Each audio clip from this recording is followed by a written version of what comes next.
This government meeting is brought to you by Eastworks and our local cable subscribers.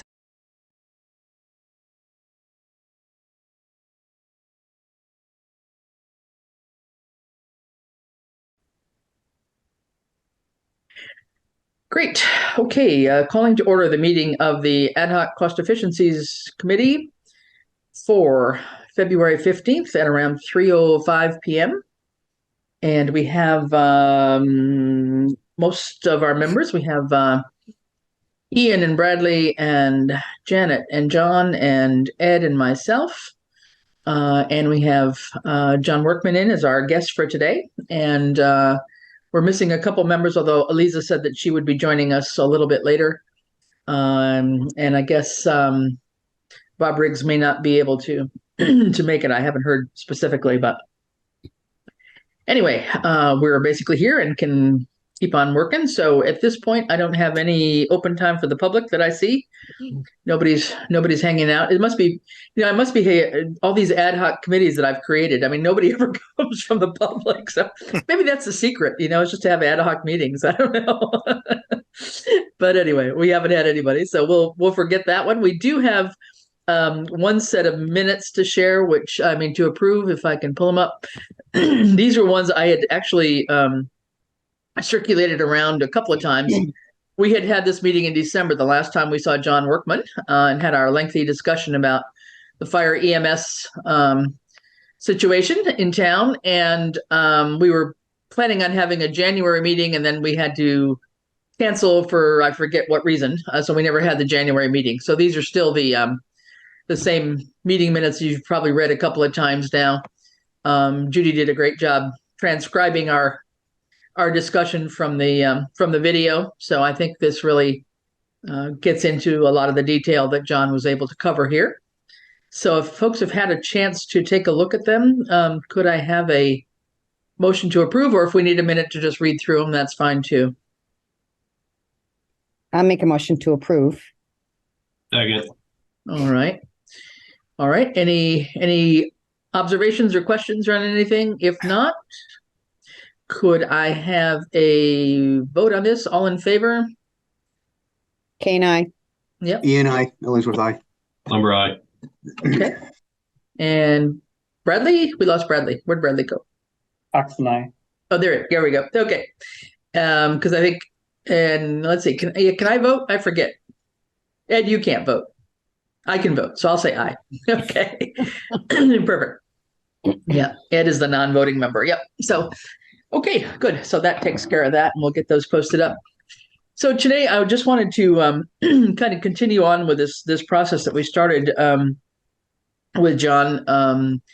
We had a very informative meeting. I think I had a couple people tell me afterwards how much they had learned from that meeting about how that part of that department anyway works, that they weren't really aware of too much. And I think this is, useful for us to be able to understand and see where we go with these kinds of things. But having dealt with the EMS side of the house in particular, I asked John to come back and kind of finish off a little bit more on the fire department side. And then before everybody got on, I graciously have had Ian accept to be our next one, talking about the police dispatch situation. Then we'll also try to book highway and water somewhere. And so we might, depending on this, I know with schedules, but we might see if we have a couple meetings a little bit closer together than we've had, just to get through the four of them in a reasonable amount of time.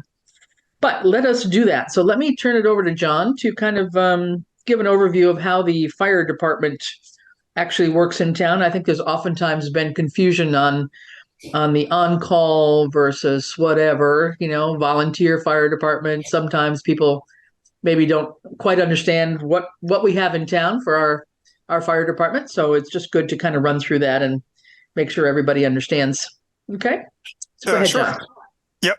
So fire department is it's the on duty crew. At night they stay on the ambulance. During the day they're fire trained and can be on fire equipment or ambulance. All members, it's not volunteer, be called a call force, which just means they get paid an hourly stipend. Of course, we have no full-time besides myself. Staffing, we're 48, we might be up to 49 now. We have 11 firefighters who are trained in-house, but not academy trained. Most of our leadership is actually falls into that because they've been on the department for so many years that they didn't have as much for academy requirements. But they're seasoned firefighters because they've put in a bunch of years in the department. We have 17 of the 22 paramedics are professional fire academy trained. That might have gone up by another because one just got through. 5 of the 15 basic EMTs are professionally fire academy trained. Past that, our training, which will, just on a side note, ISO, which does the insurance rating for a town, is going to be doing an audit for us on the 25th. And they'll audit records regarding training, availability, and maintenance of equipment. So just to kind of give you an overview of sort of what their expectations are and what they're looking for. Like for our training requirements, we have a training every Thursday night that's available to everyone. We have incentive pay if they go through the Hampshire County training program, which is basically 6 Saturdays that they work with probably about 20 to 25 other firefighters from around Hampshire County. Sometimes Hampshire County reaches outside of county. And they go through, 6 weekends of training in various things. It's helpful because not every department does everything the same way. It's helpful because it's a day-long session, which most of our training opportunities for Thursday nights are, 3 to 4 hours, 2 to 4 hours maximum. So it's a nice training. There's a 50-cent incentive if they get that. Additionally, we have many that have gone through what they call the Call Volunteer Fire Academy, which mimics the state professional academy. It's a little bit shortened, but covers most of the same stuff, taught in the same area at the fire academy. That's a much larger commitment. Once they go through that, just like a professional firefighter, they get a national certification to what they call Firefighter 1 and Firefighter 2. They're 2 separate programs, but they cover both in that training. And that's a certification that you can take anywhere across the country. With that, if it's the only training they've done, they get $1.50. If they've already done the basic 6, then it's only $1 increase more because it covers a lot of the same stuff that's in the 6. But a lot of people can't afford the extra time that the academy takes. So not everyone goes through the fire academy. We have a driver training program, which we actually could improve. We certainly have it well spelled out for ambulance, just because it's part of the orientation package. They do get checked off on trucks just because trucks are large, difficult to drive, pump, and knowledge of pumping.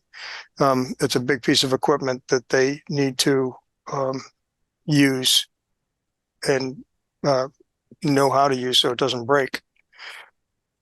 Let's see, training in general is, just to give an idea, the Firefighter 1-2 program covers arson awareness. Firefighter 2 is general fire department knowledge, safety, fire alarm, and communication. Communication is also interior communication for our radio transmission. They teach classes on fire behavior, use of portable extinguishers, personal protective equipment, how to don and doff your own, forcible entry technique, ventilation, ropes, ladders, fire hose and appliance streams, which gets pretty broad, but foam streams, which we have some trucks that have foam on them. Foam is in addition to water that just helps put fire out. Although recently it's gotten the fire service into trouble because of the AFFFs are carcinogen. And I know that like Barnes Airport had some problems with wells in the area because of the foams that they were using. And they're particularly used for like aviation fuel. they teach classes on fire control, salvage operations, which is basically, how to protect what's left in someone's house in the midst of a fire if you can. Overhaul, which is sort of how you put out the fire down to the little parts and pieces. And there's just some knowledge base in regards to that. They do some on rescue operations, and I believe they include in the program now some self-rescue, only because that was one of the big things after the Worcester firefighters had passed away. They spend a lot of time on self-rescue. Water supply, which goes many different directions. Sprinklers, understanding systems, and just using them, how to shut them off, how to manage them. Hazardous material awareness. They do some on prevention, fire prevention, public education, and some on cause and determination. They go over building construction. It's important to know how they go together, just so you know how they come apart. A lot of the in-house training that we do is like, arson awareness, which is usually after a fire. The best training is when you have a fire that you can go through to sort of do a cause and determination. We educate them on carbon monoxide, how carbon monoxide affects the body, what you do when a carbon monoxide alarm, chimney fires, how we go about them. If you don't do a chimney fire correctly, you can break the lining. And so just being conscientious and efficient in how we do that is also a communication issue when you're doing chimney, because you got people on the roof and people in the basement. There's electrical safety, which oftentimes will bring in the electric company to do their own. They have some demonstrations and some props that they use and are pretty effective. First responders part of the program, and we've recently been building up through the EMS side of the house some of that first responder program, just to get more folks checked off in regards to that, because that's not covered under even the Fire Academy nor the Hampshire 6. We do separate things on foam only because it involves how we use our pumps, and if you don't clear it out, it can cause problems with the pump. Incident command, we go over the incident command. It's a structure that was originally developed in California with the brush fires that happen in California. They get extensive. As soon as you start to add more agencies, mutual aid companies that come in, different resources, state police, those types, it gets a little bit confusing as far as the command structure goes, who's in charge and how you manage the assets that you have. And so incident command is now the standard throughout both fire and police. And utilized for any interaction. And of course, we're having more with some of the active shooter. Active shooter, they've come out with new stipulations from the state to go over that. They've been having a fair amount of hoaxes. Again, today they had some, I don't know if they'll be on the news, but they came through on coded messages from the fire marshal's office. We teach them like a medical helicopter landing zone. We have to dedicate certain landing zones with GPS coordinates in order to land a helicopter. They need to make sure that there's no wires. They want fire department on scene and establish a landing zone. So in case they have a problem, we're ready to deploy. Ladders is pretty intricate. It seems like it should be an easy one, but I tell you, if people aren't trained on ladders sufficiently, that's one of the things that looks like a keystone cop on a ladder scene, just because some of the ladders are rather large, and it really needs to be a group effort. Lighting, what lighting we have, what lighting, how to deploy, how to keep it safe. Excuse me, we talk on mutual aid. We actually try and do a mutual aid drill with another community just to utilize their resources. For instance, like our tanker, which I'll talk about later, we no longer have a tanker. And so we utilize like West Hampton's tanker. And so knowing how to work with that tanker, what its constraints are, how we can bring it into a scene and best utilize it so that they can efficiently dump water, go get more water. We do some physical fitness testing and strength work. We do portable equipment. There's a whole list of portable equipment that every firefighter needs to know. Anything from gas chainsaws. Now we have electric chainsaws, cutoff saws, all sorts of different appliances for spraying water. JAWS. I mean, there's all kinds of things that they need to really spend some time hands-on and have a good understanding of before we consider them trained. Propane, we talked again about propane and natural gas, just the different properties of each, how you test for it, what the meter means, what the lower explosive limit on a meter, because a meter reads what they call an LEL level. And if you don't know how to interpret that LEL level, it can put yourself and others in danger, or people react. Generally, what happens is usually they react too quickly, and they'll clear a scene and hurry evacuation when they don't necessarily need to. So it's important that they understand the meters that we have. Radio communications, writing out incident reports. It's sort of a sitting in the office kind of deal. But it's important that everybody use standardized language. It's important that everybody fill out incident reports in a standard fashion. So because everything needs to be reported into the state. We will occasionally touch on railroad safety, usually through another community. It'd be more of a mutual aid call. It's not anyone that we have to deal with here in Southampton so much. Would be a mutual aid incident. The same would be for ice rescue. It's important. Westfield often runs the ice rescue operations. We would be in a support role with them. But there again, that could double up with like one of their mutual aid drills. Search and rescue operations are generally when there's an ongoing event or fire in a building and you're sending in a crew that's specifically tasked to search and rescue. There's a certain way to perform that so that you keep everyone with good communication, know where people are at all times, and trying to get to an area expeditiously. I don't know if you saw our Facebook page. We just had one of our firefighters who's been on the department for a number of years. He just had a rescue in Westfield where he'd pulled out a victim and pulled him out alive, which is not always the case. Oftentimes when people come out with smoke inhalation, they don't do very well. But they did a tremendous job there. It's nice to have him on the department. Size up and pre-planning.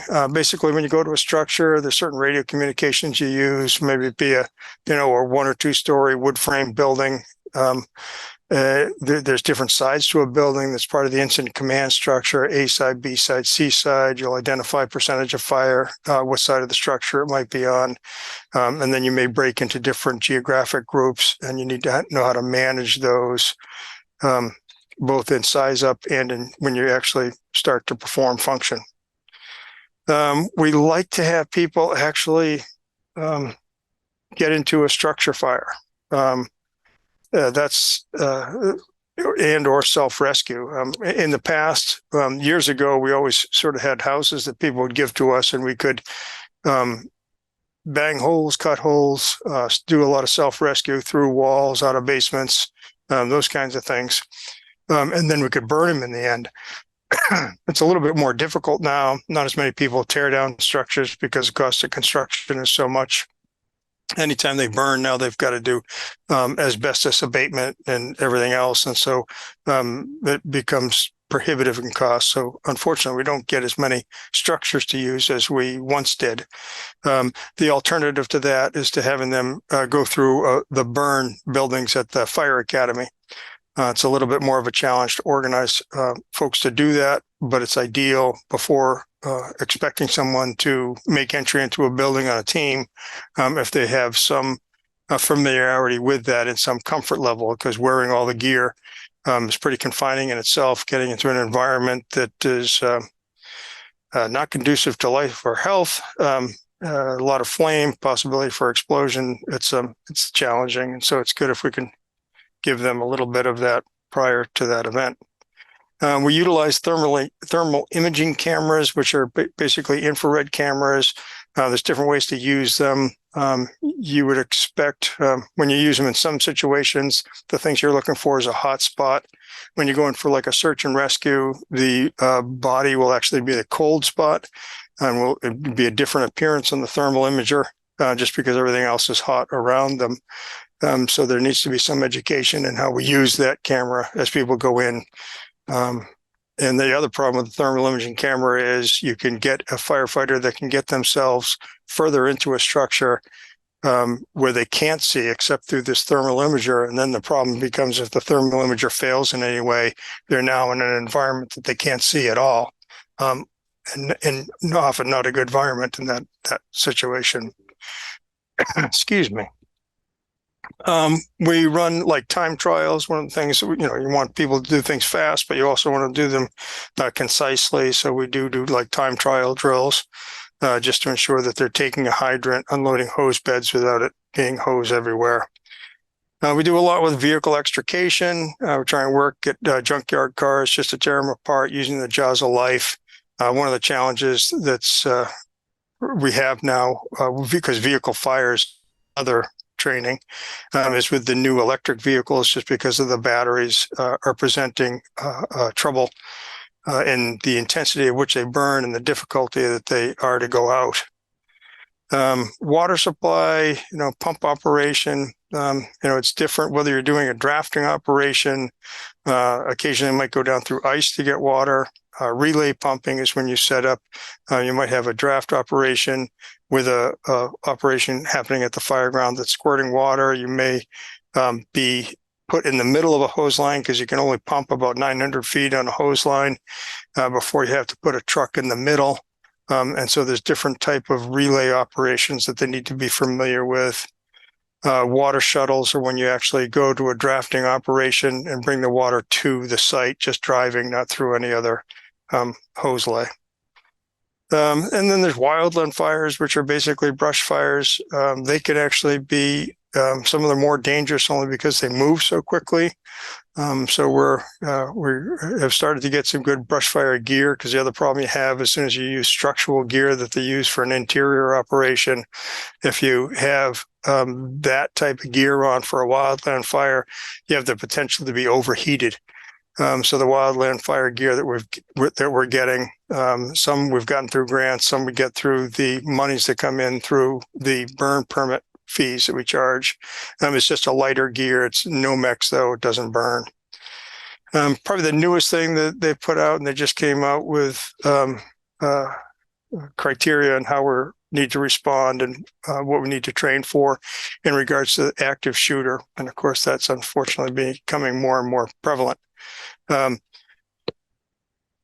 Luckily, we were a little proactive. One of the last grants that was written was in regards to getting gear so that we could actually work with police department, of which we've had some meetings. We're probably going to set up some tabletops for them.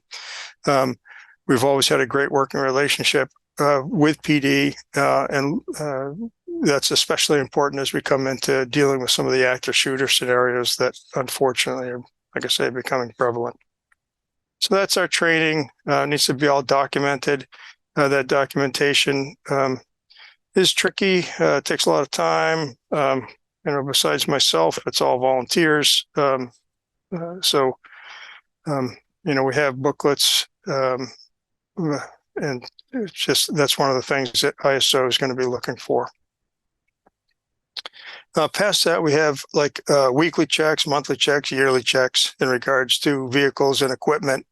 Some of the weekly are just like oil pressures, tire pressures, coolant levels, general walk around the vehicle type things to see, make sure that like hydraulic priming fluids are up to where they need to be. Extinguishers and a visual check are fine.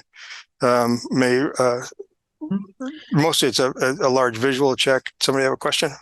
Yeah, Jen, I was going to suggest maybe that's a lot of information on the training part. I was going to say maybe we could take a couple minutes to see if people have some issues or questions rather about that before we jump into the equipment side a little bit. Sure. Offhand? Anybody?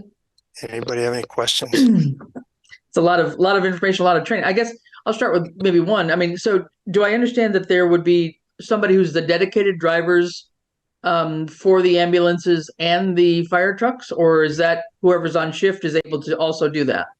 Well, if you're EMT of any sort or first responder, you're trained in ambulance operation, just because since COVID, they did make it available that a first responder can drive an ambulance, which helps us out with some of our coverage issues. And so excuse me. So there's a separate driver training just for an ambulance, and you Mhm. need to be checked off on the ambulance prior to driving it. Got it. The trucks are a little bit more complicated only because they're bigger. Water movement in a truck when you're driving it is a challenge. And so there's a whole nother series of both driving and pumping operations that you need to go through in order to be checked off on one of the engines. Okay. Janet, you had a question maybe? Yeah, Hi, Bob. I was- hi, Bob, do you typically hire brand new folks, and how long does it take them to get trained, or are they always pre-trained? No, we'll hire anybody. If they're a Southampton kid and they want to come on to the fire department, we'll bring them into the fire department. So you'll start coming to a Thursday night drill. Honestly, back before the academy really had a call volunteer, I used to do a training program. The training program included 2 weekends every month, a driver training once a month, an equipment training once a month for evenings. And it was a 2-year program for somebody. And at the end of that program, I would tell that recruit that, that list that I kind of just went over quickly with you, I'd say you've done everything one time. Mhm. And now you're an official firefighter. Yes. The other thing that we really do emphasize is that if you're not comfortable, let somebody know and don't do it, because the last thing we want is someone to do something that puts them in a position that they could get hurt or hurt somebody else. And how much do So we spend on training? Do you have an average what we spend annually on training, or? I don't have a dollar number in front of me. Mhm. It's kind of mixed into the budget only because it's, it might be, it's going to be like a Thursday night. They're going to get paid for that. Usually it's just the fire guys, but you're only paying them, a couple, whatever hours they're here. There are occasional classes. I got a class on Thursday night that we're setting up at Town Hall, which is a hazmat, bringing in an individual from the hazmat team. And they'll come and teach a class for us on Thursday night. When somebody goes to the fire academy, is that a fee that they pay themselves, or we pay it from the town, or? There is no cost for the academy itself. I do not cover their time in the academy because that would bust my budget wide open. And we don't cover that. Although for the academy, it's a requirement that they have gear that's less than 10 years old. That's a challenge because to outfit somebody, especially if they're pretty new in the department, gear is probably about $4,000 to outfit somebody. So I really want to see that somebody's, got a commitment to the department, just because we do have a fair amount of turnover with people that, want to be a firefighter or an EMT. They'll come in, they'll, do it a couple of times, you do all the paperwork, get them all into all the systems. And then because it's a part-time job, they find something else that's more entertaining. So there's some challenge to that. And so I certainly encourage people to do it. And usually folks that the people that go through, we're pretty assured that they're going to be active in the department for a longer period of time.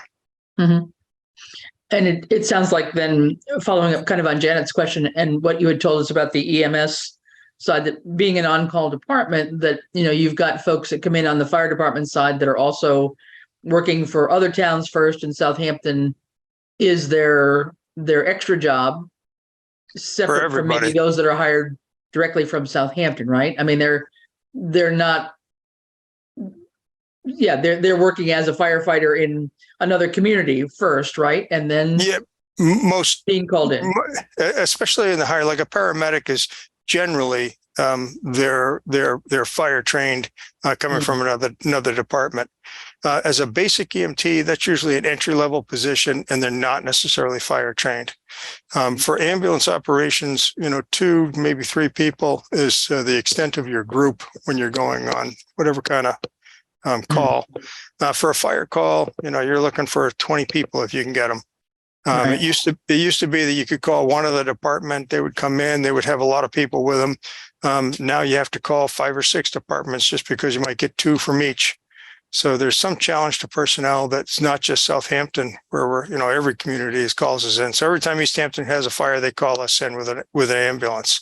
Northampton does the same. We do some station coverage with them with an ambulance.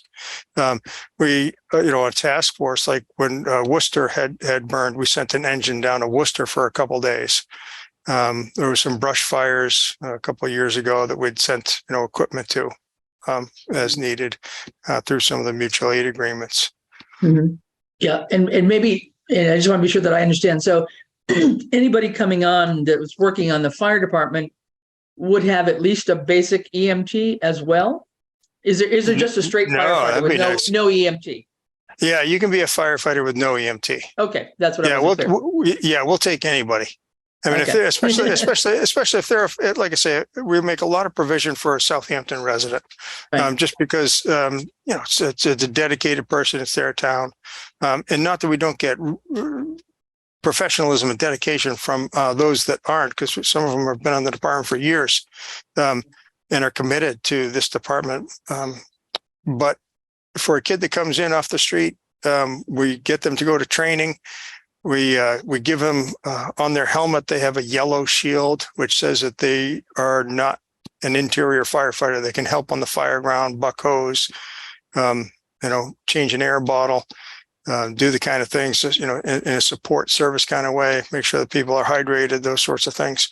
But that yellow shield is to tell, because we're 49, 50 people that come in to fight a fire and from other communities.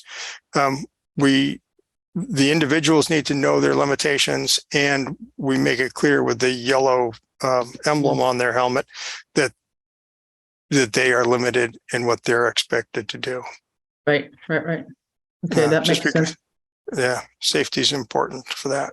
And do you have a sense off the roster that you have now of the 48, 49 you mentioned about how many of those or what percentage might be Southampton residents? I don't know right offhand. And most of them that are going to be Southampton residents are going to be on the fire side. Mm-hmm. You have minimal that are EMS. Right. I mean, some were from town originally and coming back, but most EMS are from out of town. Yeah. Just right. Because it's a limited number and it's industry wide now. It's hard to get. Paramedics are very difficult to get right now. EMTs, are also a challenge. I just signed on with a grant through Hampshire County that Chris Norris, East Hampton, our fire chief, had put forth that will pay for 16 EMTs to go through and a medic program for, I forget the numbers exactly, but I want to say 6 to 8. The medic program is pretty extensive. It's a few $1,000s, plus there's a lot of ride time. You have to get medical control through an affiliate hospital prior to even putting hands on a patient. And then you're sort of wanting those people to have some patient contact time prior to just jumping on a rig and being the brand new medic.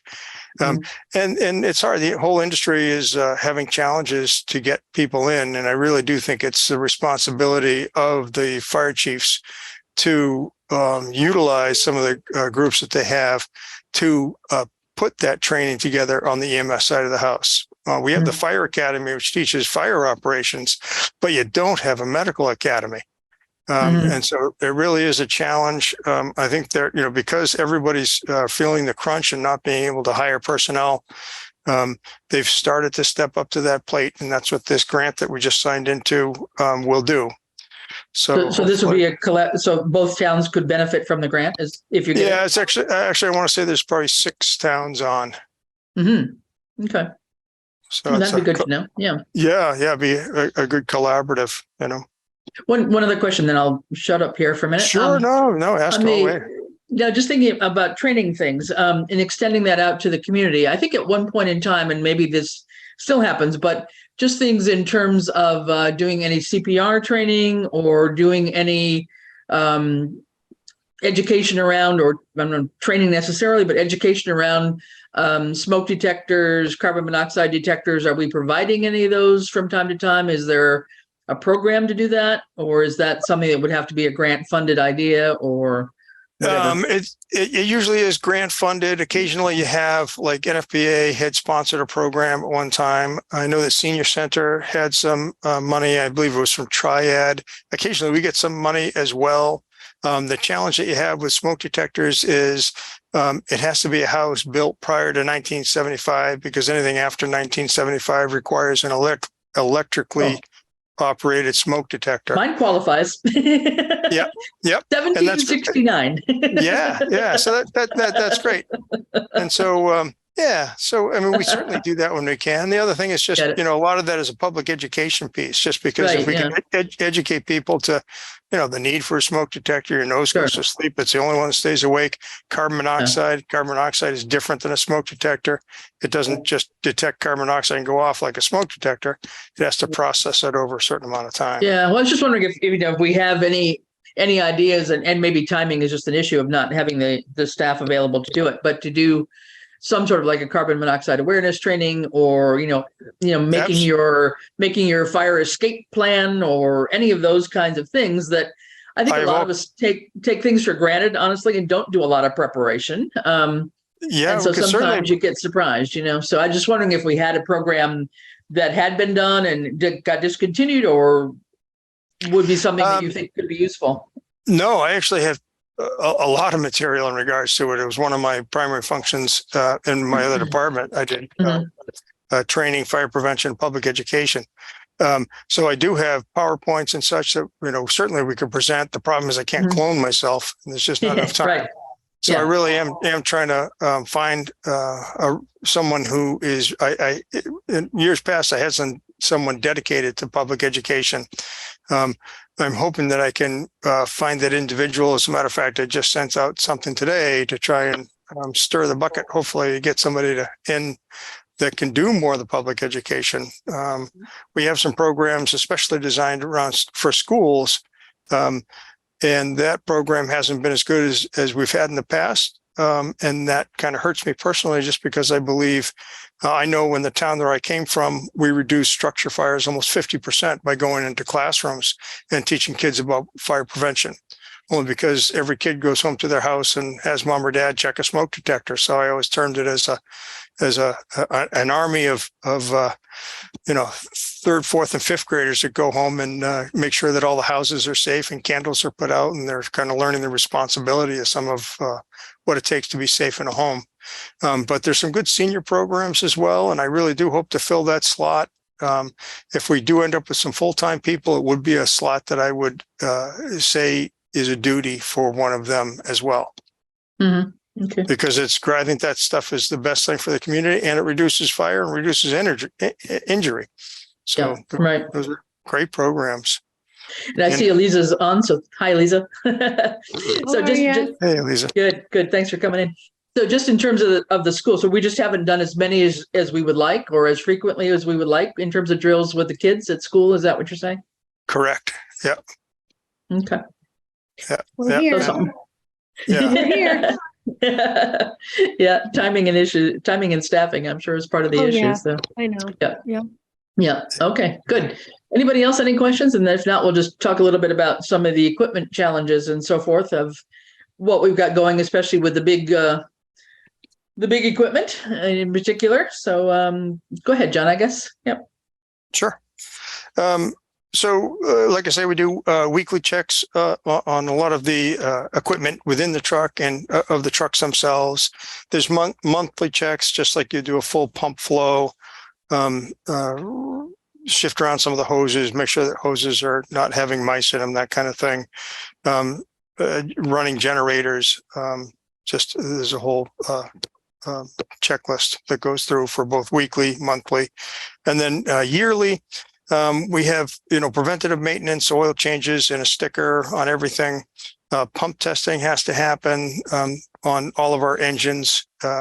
That's part of the ISO that they'll be looking for. ISO, if you're not familiar with ISO, it's what determines your insurance rate. So it's really important that we gather that paperwork and keep it as best we can. So pump testing gets done by an outside agency, gets certification for that. The same for SCBA, which is self-contained breathing apparatus. The bottles are a 5,000 PSI pressurized bottle. If you knock the top off, it'd be a missile. And so they need to be hydrostatically tested to make sure that they'll withstand the pressures that they're subjected to. The lifespan of a bottle is 15 years. They need to be tested every 5 years. They're about $1,000 a bottle.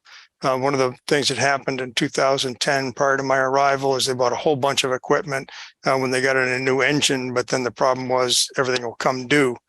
What I've been trying to do through the years back when there was a little bit more flexibility in accounts is I would buy some bottles every year. Accounts have been tight that I haven't been able to do that, but I was able to get some bottles through some of the grant money that we had. So that is a good thing. The SCBA packs themselves, because it's a life safety device, they need to be gone through and documented every year. And so I bring a company in that goes through and does that. Ladders need to be stress tested and checked for heat damage. That has to be documented. There's a company that comes in every year for our ladder trucks. Fire extinguishers, they get some visual checks, but once a year they need to be totally gone through, emptied, refilled, make sure the gauges and all that sort of stuff work. So there's some yearly checks that go on in regards to much of the equipment. Equipment replacement, any question about checks? I was just going to ask, what's your turnout gear replacement schedule? Well, we spend money each year. It's $12,000. Potentially it could get 4 sets of equipment. The idea is that we would buy 4 sets a year. By the end of 10 years, theoretically, you're going to have 40 sets of equipment. And then the ones that you bought in the initial outlay will be outdated. We have 50 people. Not all of them are firefighters. That 12,000 is our budget line item, and it seems to be working for us. Sometimes you do run into problems where people need gear. Some of our people who are there a lot, but then you'll have somebody new going to the academy, and they take priority only because the academy won't take them if their gear is older than 10 years. Mm-hmm. So we have a line item for it. And just remind me while I'm on the gear mode in my head, somewhere there was talk about what you have to do after a fire in terms of cleaning the gear and washing the gear, et cetera. And we do not have a facility to do that now. You do that in East Hampton. Is that right or wrong? Well, I signed on a grant with then Chief Motter to partner with him to get equipment that he had facility to put in his station. So all of our gear, just because of the carcinogens, you're not supposed to keep it in any passenger compartment of a vehicle. Used to be you brought it home, put it in your living room. All my kids used to play with it. And now they recognize that the carcinogens are such that it off gases everything that's got on your gear. So it used to be cool to be dirty, be a dirty firefighter, look like you did a lot of work. Now it's not cool at all. Now you want to clean your gear every time. We have what they call a Nomex hood, which goes underneath helmet, in between gear, which tends to get a lot of stuff into it. Those get replaced when they're dirty. So they're a little bit harder to get clean, even with washing. When you wash the gear, it's usually the outside shell that doesn't have to be perfectly clean, but you get most of the gunk off.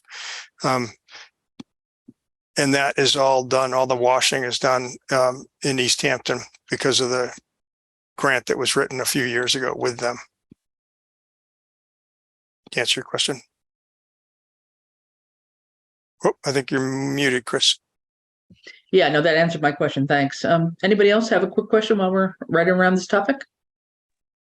Okay. A little bit different. Do we utilize any dry hydrants around town, John? No, dry hydrants can be a wonderful thing if they're properly maintained.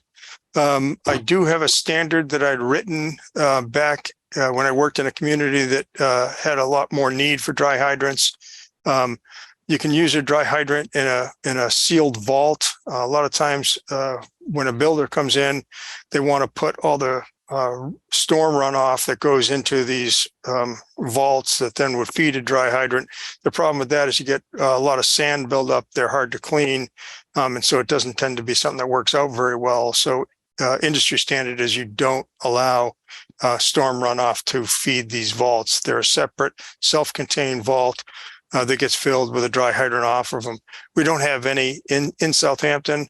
We don't really have, the other way you can do is in a static water supply. You can actually set up a floating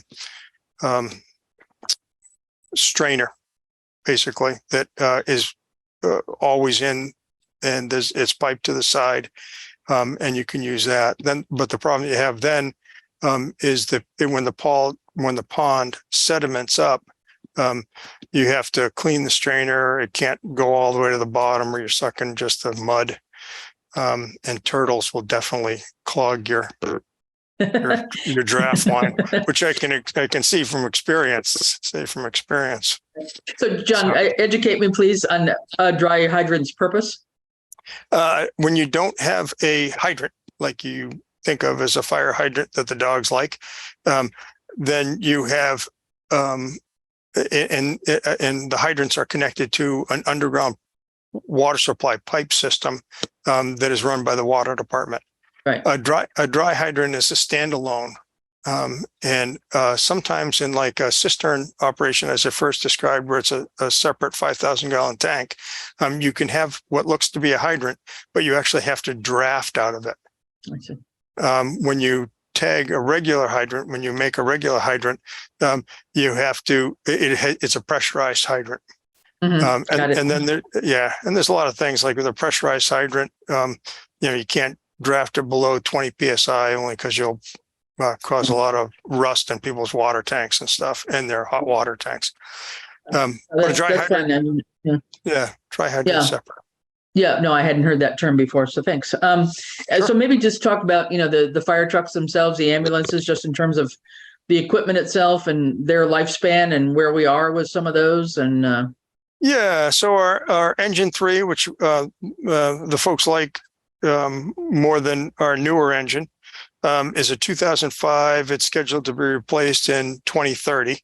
When I came in, that's one of the things I did is I put everything, including ambulances and fire trucks, onto a truck replacement schedule, only because there was some frustration that I had found when I came in that ambulances were a year apart. I've extended the life of our ambulances, like Westfield used an ambulance for 7 years. We run our ambulances for 15 years prior to replacement. I don't have the ambulance in front of me, I'd have to reference something back.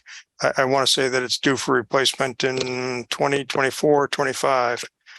But that's shooting from the hip a little bit. I know it's after I retire. So engine 4 is a 2010. It's our newest engine. It's scheduled to be replaced in 2040. It was a demo model, which I think the chief got a deal on. It's not one that the folks like as much, but it's a functional engine. It looks prettier and works well. So those are our engines. We had a tanker. The tanker, unfortunately, was the property of the state. It had a 10-speed transmission, which is a challenge to drive, and it's a whole nother layer of driver training that we don't.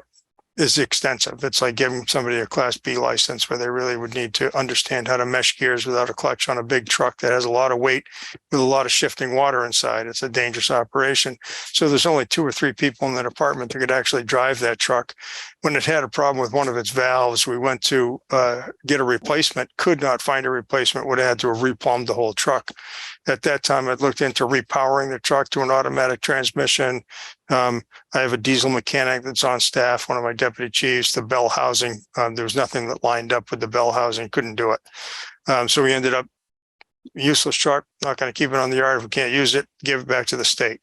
Unfortunately, that leaves us without a truck for a tanker truck. So all of our trucks will carry, our engines will carry about 1,000 gallons of water. So we'll land on scene with an engine with one to back it up. We got 2,000 gallons, but our pumps will pump 1,000 gallons a minute. So it's only a couple minutes worth of water.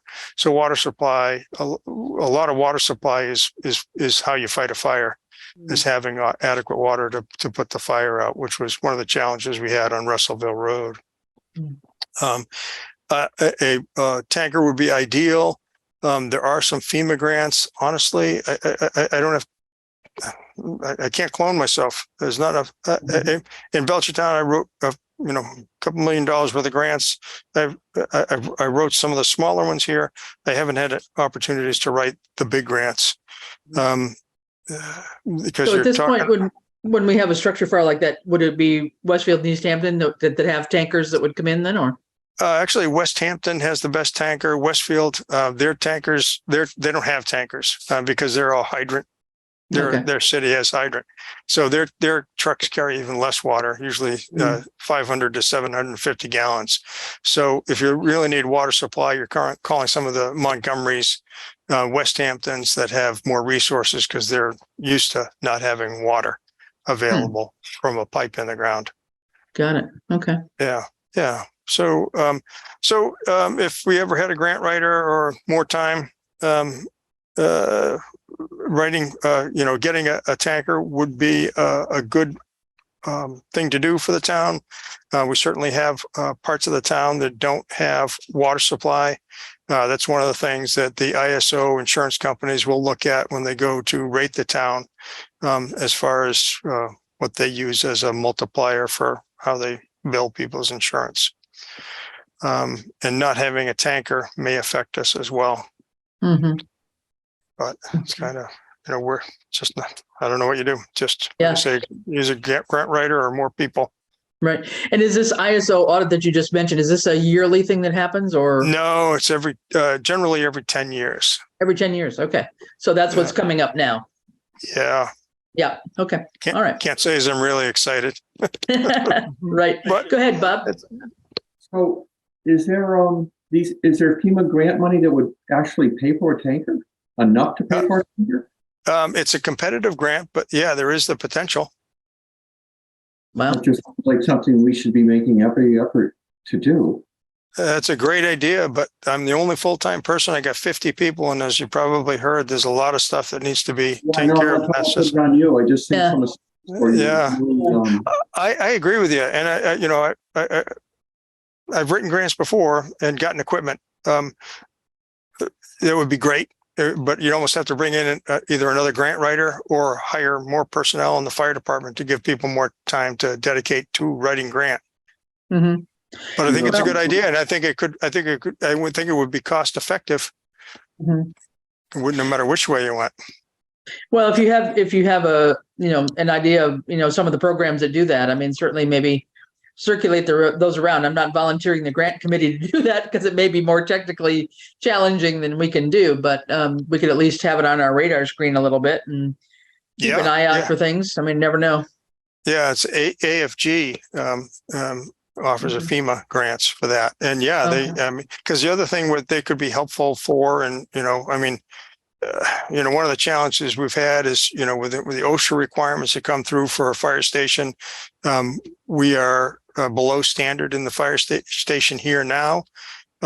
Luckily, crew quarters is a separate building just because of the carcinogens of running. It's like living in your garage, basically. You're supposed to have exhaust scrubbers on. There are potential for grants for exhaust scrubbers. I just priced out some that we may be able to move to a new station, trying to be thrifty in that way. But that's probably, there were, I want to say $35,000 to $38,000 that ideally, if we, could write a grant for, that's another one you could potentially write a grant for. What does it cost to hire a grant writer to help, to assist, or actually go after one? Honestly, I've always done it myself, so I don't know the answer to that. Okay. Well, I think it's something that, I don't know if it's this committee's job, it's something the town should be going, I think, full force after. Free money, and these are things that are needed. Yeah, I mean, I think that I know that the fire department, I don't know if you were part of the last meeting where we've had some challenges with the EMS and having paramedics.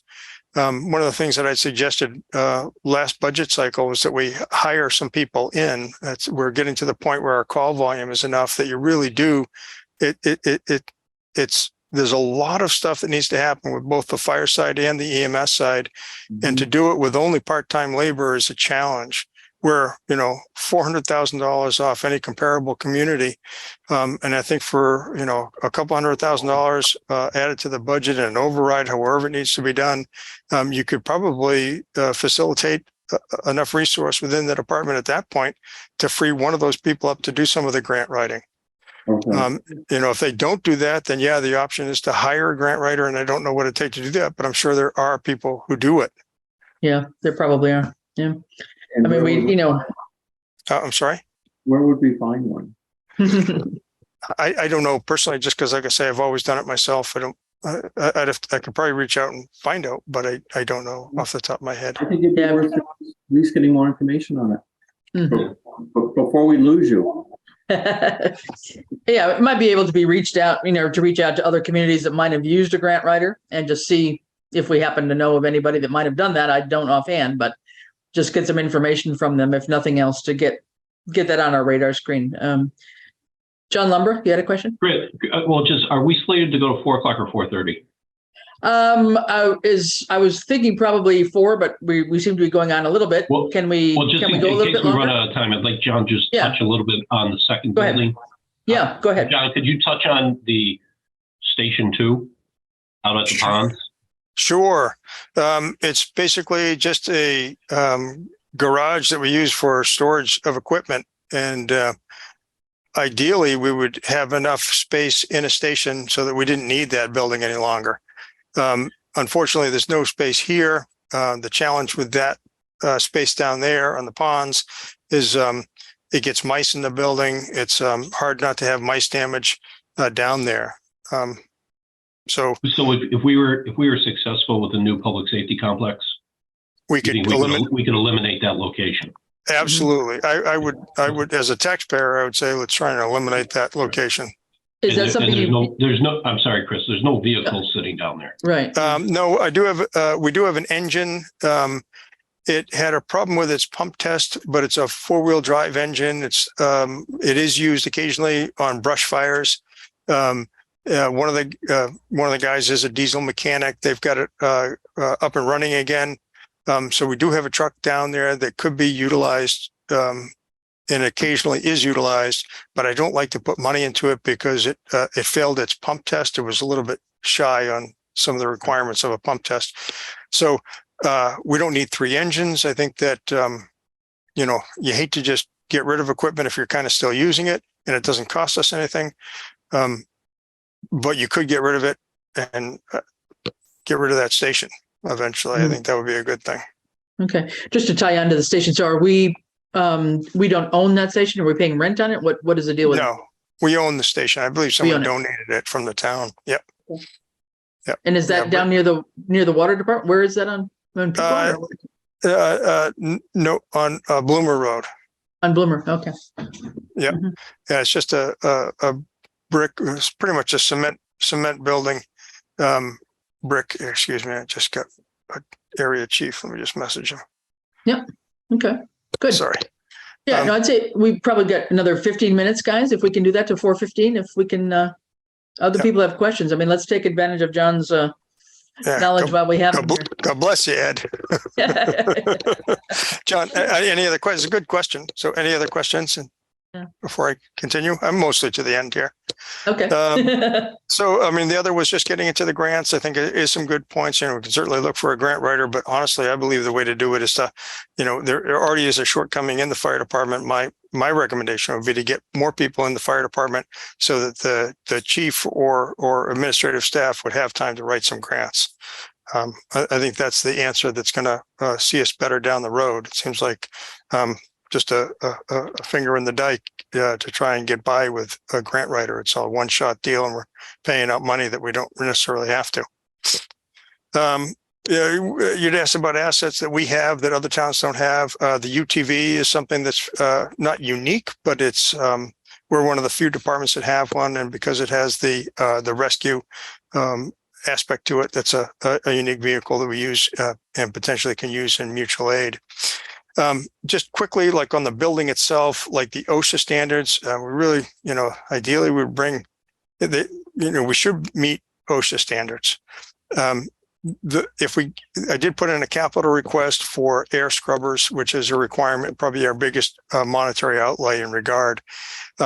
My thought was to use those scrubbers that could then be transferred to a new station with additional ones bought to cover the additional square footage. The other things that OSHA looks for is basically electrical, and this building was built in 1863, so there's a hodgepodge of electrics within the building. I have my office light, which occasionally goes on and off, kind of its own free will. And I know that there's, open wires and some things like that we're aware of. Never had the budget to fix it. We need a roof eventually. You hate to put a new roof on if you're thinking of tearing down this building. Eventually, you're going to be almost forced to if it takes too long to get a new building, or if we don't get a new building, we're going to have to put a roof on it. The septic we pump every 3 years. Emergency generator. Actually, one of the members of the department is works for the company that does all the maintenance for all the other generators in town, and he does our generator here at the fire department pro bono. So don't tell his boss. No, he tells his boss, but it's nice that he does that for us. We've added security locks, fob system here in, but it's sort of homeowner variety. We've added some cameras as well. The concern for us is we have narcotics on the vehicles on our ambulances.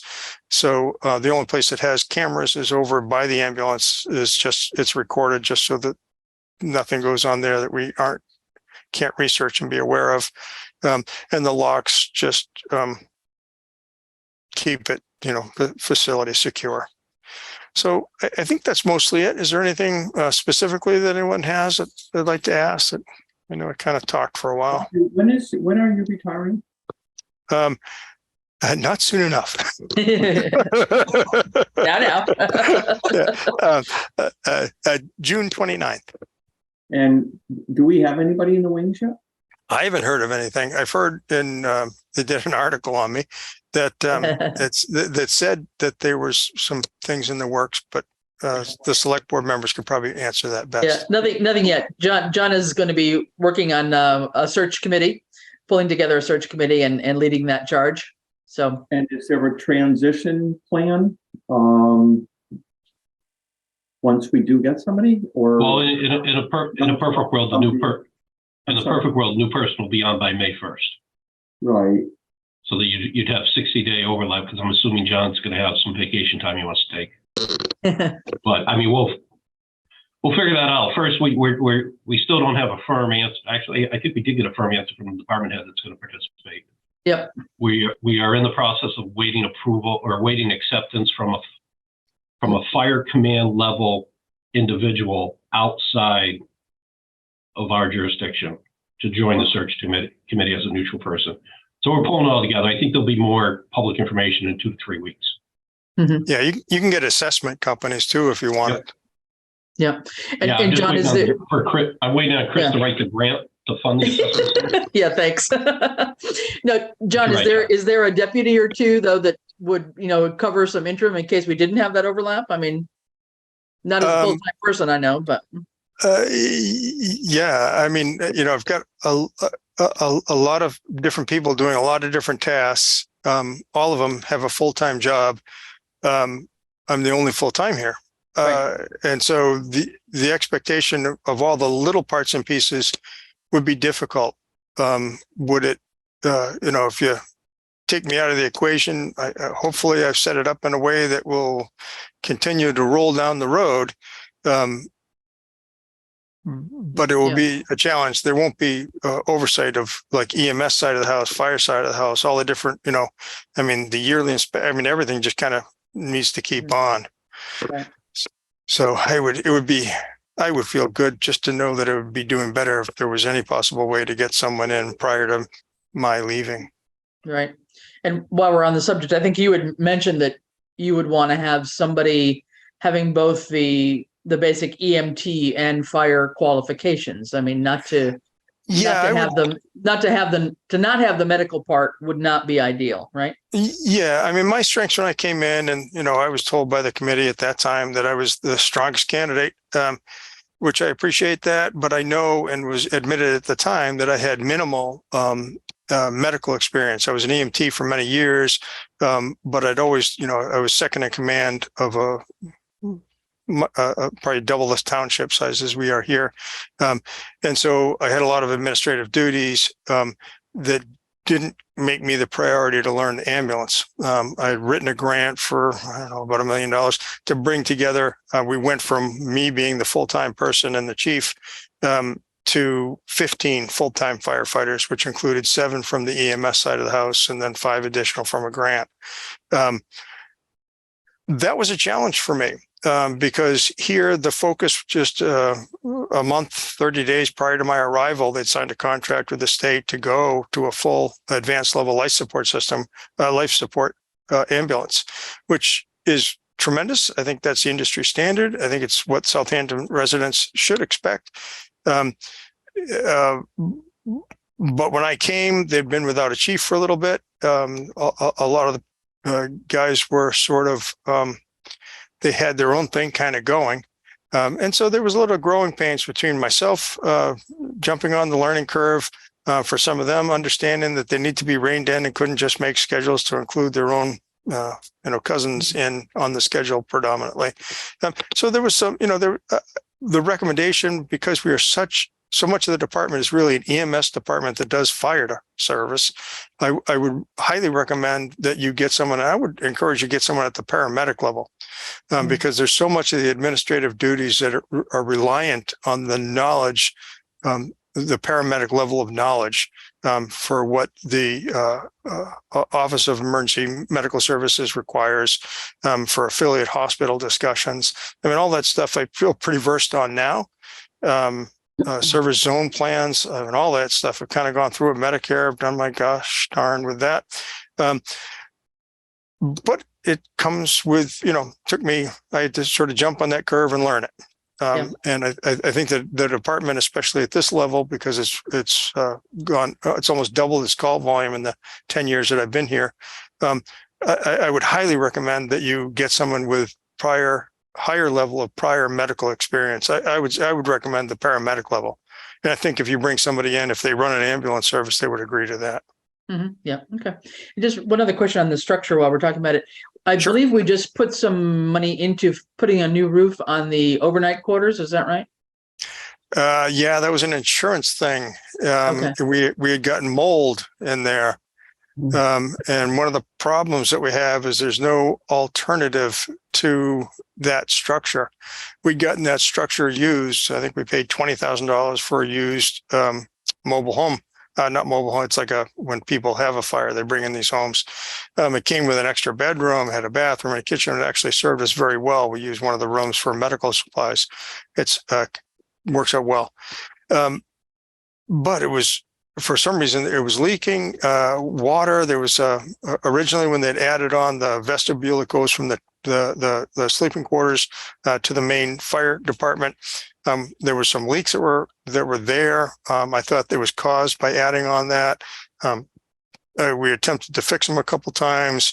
It turned out after some rainstorms that we were actually getting some water leakage all through the structure.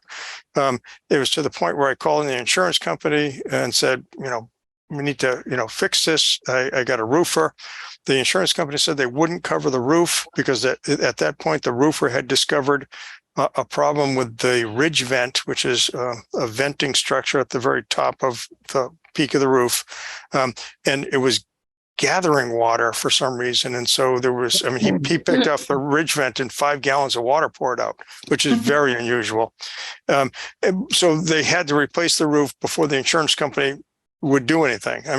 It made no sense to bring the insurance company in, redo sheetrock and walls and floors if we didn't fix the roof. Right. So we put out the money for the roofing, though, I believe, right? From town money. Yeah. Correct. Only because the insurance company wouldn't pay. Right. And how many people end up spending the overnight there? What does it house for overnights? It's got 2 bedrooms. Okay. Okay. Thanks. That's all I had. Sure. Anybody else? Couple last questions. Another 2-3 minutes. Anybody? To beat the grant writing just one more last time. So after you're gone, John, what are you doing? He's gonna be a grant writer.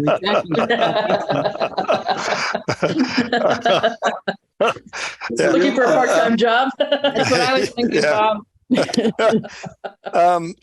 Yeah, my plans right at the moment are fairly loose. I got a lot of actually projects just around the house.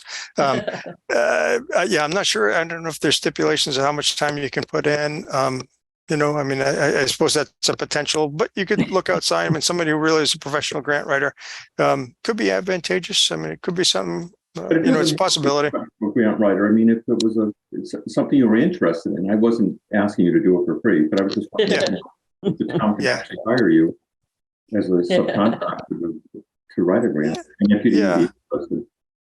I don't know. It's an interesting thought. It's the first I've considered it. I have to think about it honestly, but it's, I heard some music directors are reaching out for him to be actors in some videos. Oh, there we go. I'm not gonna live that down, am I? Okay, good. All right. Any other questions? Bradley, Lisa, John, anybody? Janet? Yeah. Okay. I like the idea of the grant writer from John, but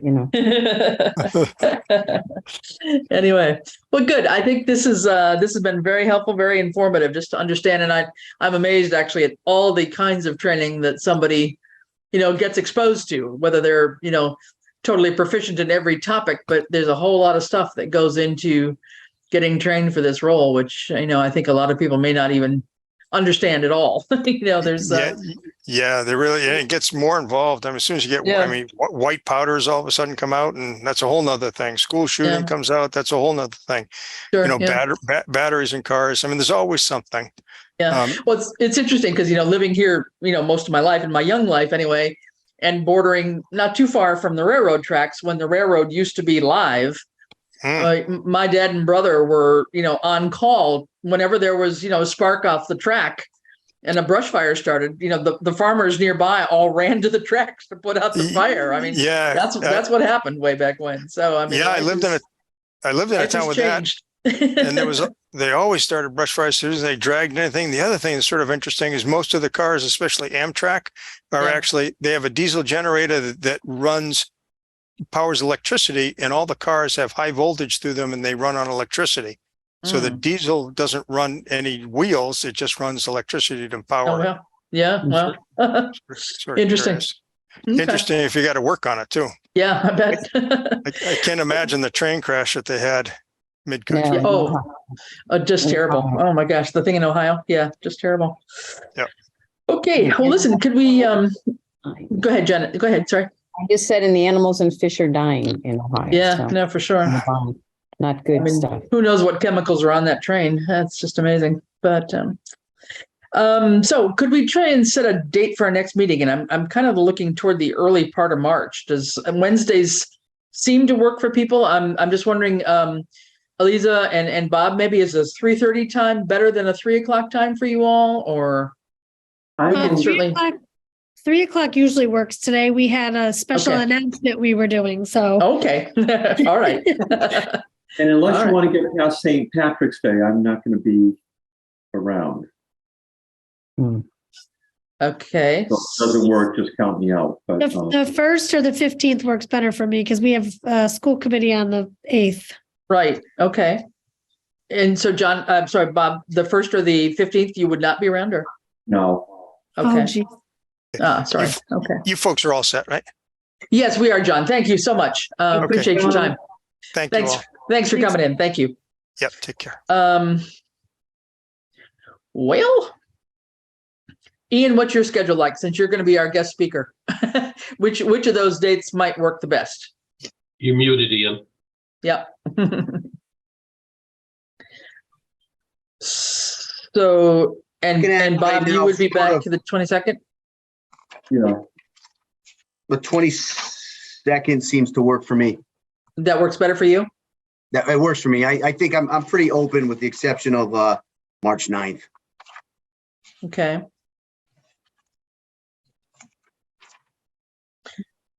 Okay, If well, you want let's- to have it early, Chris, and you want to do it on the 8th, I know we have a school committee meeting, but I usually stay here anyway. I was just thinking of time, Yeah, you know. I mean, I can't really do it on the 8th, but I'm good any other time, and that's okay. I mean, I can Yeah. watch the video, so that's not a big deal. wondering if we could do it maybe the 15th. That's a month out from now. I don't want to go too much longer. I mean, I was hoping to get them a little bit closer together, frankly, because March in my head anyway is a little bit longer month. Actually, what I'd like to Okay. do, if it was doable for people, would be to have one on the 1st and then one like on the 29th, which would get Ian in and maybe Highway would be the next one. If that would work for people, Well, because there's 5 Wednesdays in March. yeah, for a how about change. how about the 15th and the 29th? 15th and 29th. Okay. Is the 15th work for you, Ian? Yes, it does. It does. Okay. Yep. So Bob, we may miss you, but it will be recorded. Okay.